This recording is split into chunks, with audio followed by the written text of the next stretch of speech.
নমস্কার বন্ধুরা, আপনারা সবাই দেখছেন সরকারি সংবাদ ইউটিউব চ্যানেল।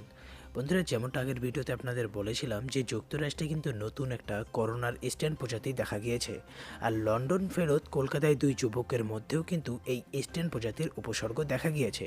আর বন্ধুরা, ইতিমধ্যে কিন্তু অন্ধ্রপ্রদেশের একটা মহিলা শরীরেও এই নতুন স্ট্রেন প্রজাতিটা দেখা গিয়েছে। কিন্তু আক্রান্ত ও আতঙ্কের কথা এটা যে আক্রান্ত অবস্থায় তিনি কিন্তু ট্রেনে উঠে 1800 কিলোমিটার পথ অতিক্রম করে। আর বন্ধুরা, এই ঘটনার পরেই কেন্দ্র সরকার একদম নড়ে চড়ে বসে খুব শীঘ্রই বৈঠক করতে চলেছে রাজ্য সরকারের সঙ্গে।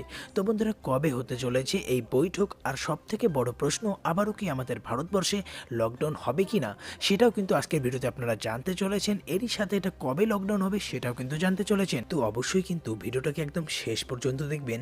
এরই সাথে এই ধরনের খবর সবার আগে পাওয়ার জন্য কিন্তু অবশ্যই ভিডিওটিকে একটি লাইক করে লাল রঙের সাবস্ক্রাইব বাটনে ক্লিক করে বেল নোটিফিকেশনটা অল করে দেবেন। যেমনটা এখানে দেখতেই পাচ্ছেন যে ইতিমধ্যে কিন্তু অন্ধ্রপ্রদেশের বিজয়ওয়াড়ার এক মহিলাদের এই করোনার নতুন স্ট্রেনের সন্ধান মিলেছে। রাজমন্দ্রির বাসিন্দা ওই মহিলা কিন্তু লন্ডন থেকে বিমানে করে দিল্লিতে পৌঁছান এই মঙ্গলবার।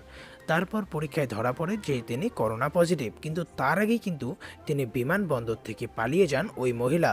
এরপরে খোঁজাখুঁজি শুরু হয়, আর তারপরে কিন্তু সঙ্গে সঙ্গে বিমানবন্দরের অ্যালার্ম বেলও বাজিয়ে দেওয়া হয়।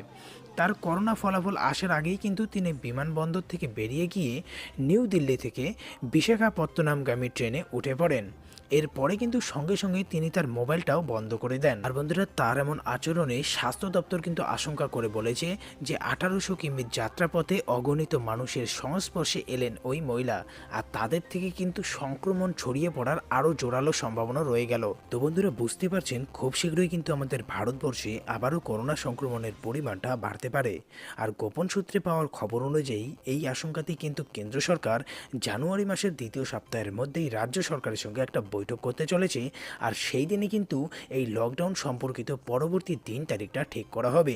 তো আপনাদের মতে কি আবারও লকডাউন হওয়া উচিত কিনা সেটা কিন্তু অবশ্যই ভিডিওর কমেন্ট বক্সে বলতে ভুলবেন না।